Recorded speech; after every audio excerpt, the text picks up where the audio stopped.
রাজধানীর Uttara milestone School and কলেজে মর্মান্তিক যুদ্ধবিমান বিধ্বস্ত হওয়ার পর থেকে তৃতীয় শ্রেণির শিক্ষার্থী রাইসা মনি নিখোঁজ ছিল। পরিবারের সদস্যরা বিভিন্ন স্থানে ও হাসপাতালে খোঁজ করেও তার কোনো সন্ধান পাননি। অবশেষে রাইসার সন্ধান পাওয়া গেছে, তবে সে আর বেঁচে নেই। হাসপাতালের বিভিন্ন স্থানে খোঁজ খবরের পর ঢাকা সিএমএইচ হাসপাতালে তার মরদেহের সন্ধান মিলেছে।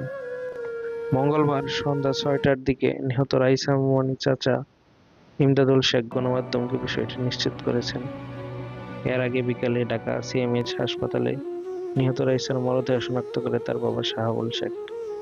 Raisa Moni, code 2010, section Sky, Milestone School and College, তৃতীয় শ্রেণীর শিক্ষার্থী। নিখোঁজ রাইসা ফরিদপুরের আলফাডাঙ্গা উপজেলার গোপালপুর ইউনিয়নের বাজরা গ্রামের শাহাবুল শেখের মেয়ে। রাইসার চাচাতো ভাই তারিকুল শেখ গণমাধ্যমকে জানান, রাইসা মনির খোঁজ পাওয়া গেছে, তবে সে আর পৃথিবীতে বেঁচে নেই। তার বাবা নিজের মেয়ের মরদেহ শনাক্ত করেছেন।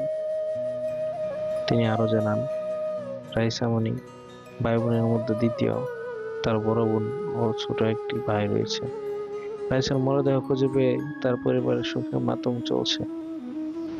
চাচা ইমদাদুল শেখ বলেন, রাইসা মনি আর বেঁচে নেই। তার শরীরের প্রায় ৮০% পুড়ে গেছে। পেটের উপর থেকে মাথা পর্যন্ত বেশি পড়েছে। তবে তার মুখমণ্ডল দেখে তার বাবা মেয়ে রাইসা মনিকে শনাক্ত করেছেন। তিনি আরো বলেন, ডিএনএ নমুনা টেস্ট দেওয়ার জন্য মরদেহ ঢাকা মেডিকেল কলেজ হাসপাতালে নেওয়া হয়েছে। ডিএনএ টেস্টের নমুনা রেখে মরদেহ পরিবারের কাছে হস্তান্তর করা হবে বলে পুলিশ জানিয়েছে।